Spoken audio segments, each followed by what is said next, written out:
l'honestitat, l'humilitat. Persistència. Perfeccionista. Obsesivo. Impecable. Malalt de futbol. El Barça i ell són la misma cosa. A vegades tinc la impressió que el Barça sense el Josep no pot anar bé i el Josep sense el Barça tampoc.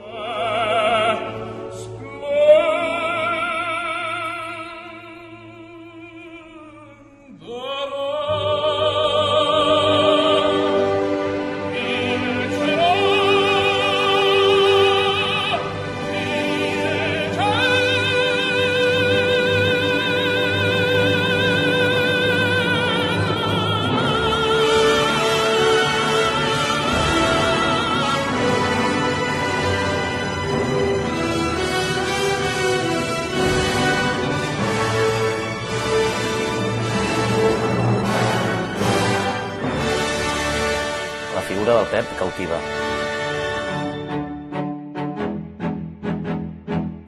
Porque sabes que la gente lo venera porque gana.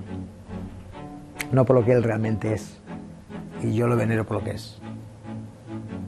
Y lo quiero por lo que es. És una persona super exigent, ja ho és amb si mateix, per això aquestes espines dorsals i tot això que té, que el cap li va a 2.000 per hora. Guardiola el que fa és posar mètode a la idea de Cruyff. És poc dispers, és tot el contrari de constant. És molt constant, es dirigeix molt en una direcció, té l'objectiu molt clar i no es treix, no es desvia.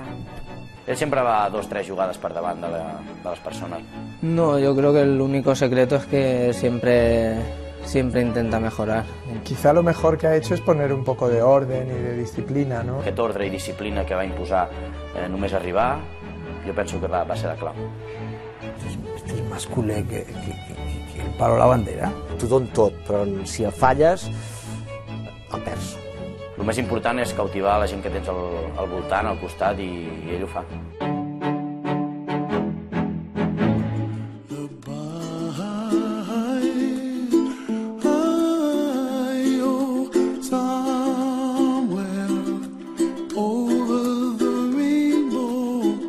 Li vaig veure el cos com li tremolava abans que li sortissin les llàgrimes, no?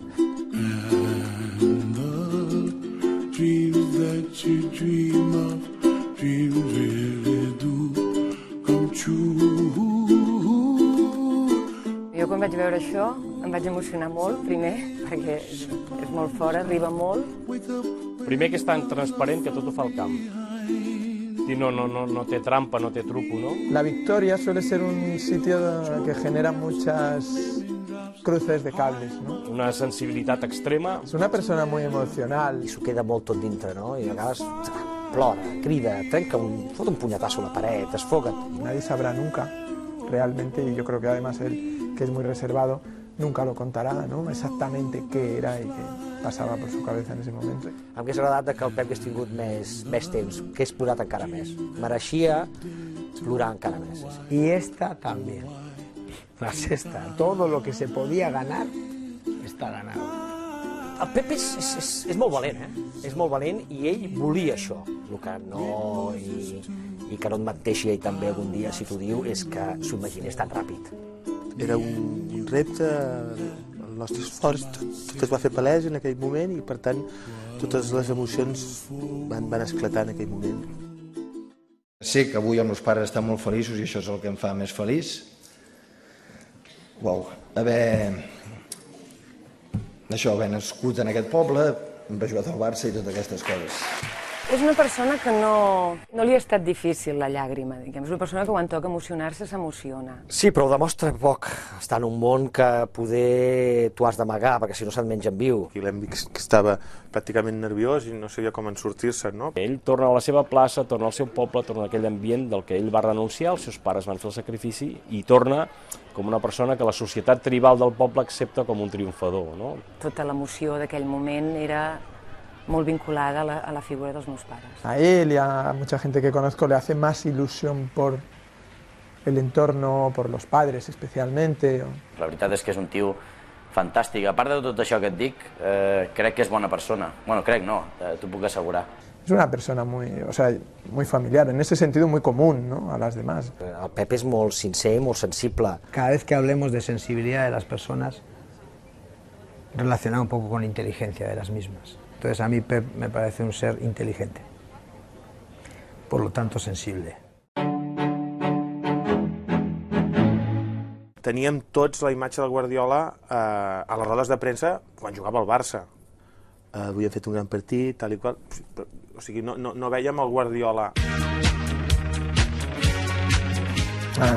Eso me encanta. Hosti, increïble. Pep Guardiola. Pues vivía así cuando estaba lesionado, íbamos al Camp Nou juntos. No, que sí, de jugador también estaba así. Es una persona que vive el fútbol intensamente. És en essència com és ell. Pep Guardiola.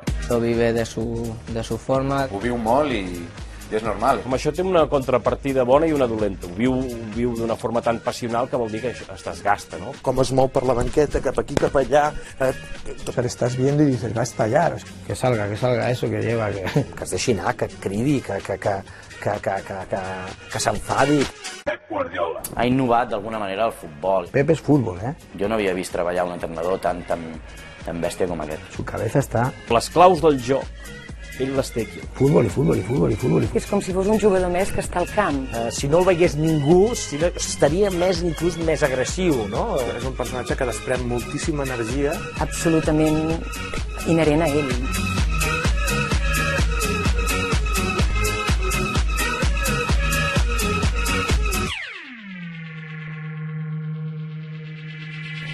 El seu pare ha dit que és un Malalt del futbol. un enfermo, no? Un boig del futbol. Pues té raó.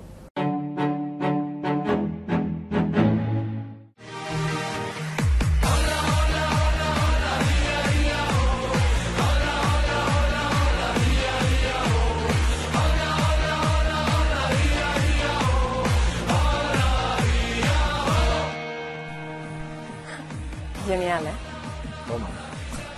Toma. Sempre fa el mateix gest. Jo li dic, però quins calbots els hi fots? Però algun dia girarà algun i te la tornarà. Això és un gest d'estima, ¿eh? Para poder tener ese tipo de relación con los jugadores es por algo previo, ¿eh? Él es un jugador, ¿no? No hace tantos años que era un jugador. Y hay jugadores que también son de piel y que les gusta que los toquen como seres humanos. D'alguna manera hi ha un codi que a tots els altres se'ns escapa. Que t'estimo, quan t'estimo, no? Que bo que ets, que bé. És molt vehement, ell toca molt. I amb els jugadors, doncs suposo que és la manera d'estar proper, d'acostar-s'hi, de motivar-los. Yo creo que él tiene un punto profesoral que tiene mucho que ver también con que la gente no baje la guardia. O sea, yo te digo que la inteligencia de Pep ya le hace saber a quién le puede hacer eso, a quién no, incluso a esos mismos cuándo sí y cuándo no. Ell sap, d'alguna manera, interpretar molt el que volen les persones. Sí, es que le está diciendo tantas cosas con ese golpe.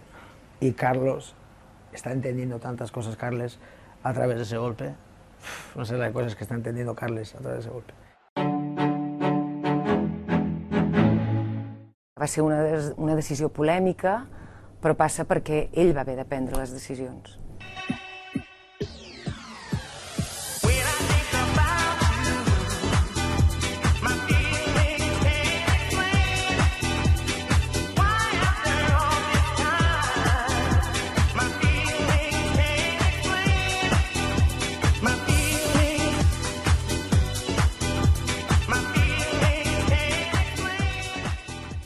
Decisiones de grupo. En función del grupo completo, tienes que tomar decisiones a veces dolorosas, obviamente, para la persona, ¿no? Quan algú té una responsabilitat ha de prendre decisions. A la vida hi ha moments que et toca prendre decisions i algú ho ha de fer. Hi ha molta gent que no pren decisions, que deixen que el riu vagui, que deixin que la cosa se solucioni de sola. Lo fácil cuando has fichado una estrella por 4 años es decir, bueno, que se quede 4 años y vamos a ver cómo gestionamos esto. Lo difícil es decir, oye, un año yo creo que ya está, ¿no? Prescindir d'Ibrahimovic, qualsevol president això no li hagués consentit. Yo sé que él lo pasó mal al tomar esas decisiones, pero sabía que las tomaba y creo que tiene que tener, un entrenador tiene que tener la tranquilidad. Son casos tan especiales y con nombre propio tan cerrado que uno, te digo de verdad, le asusta. Es más duro echar a una persona de una fábrica Es más duro echar a una persona de una empresa. Estas gente son estrellas.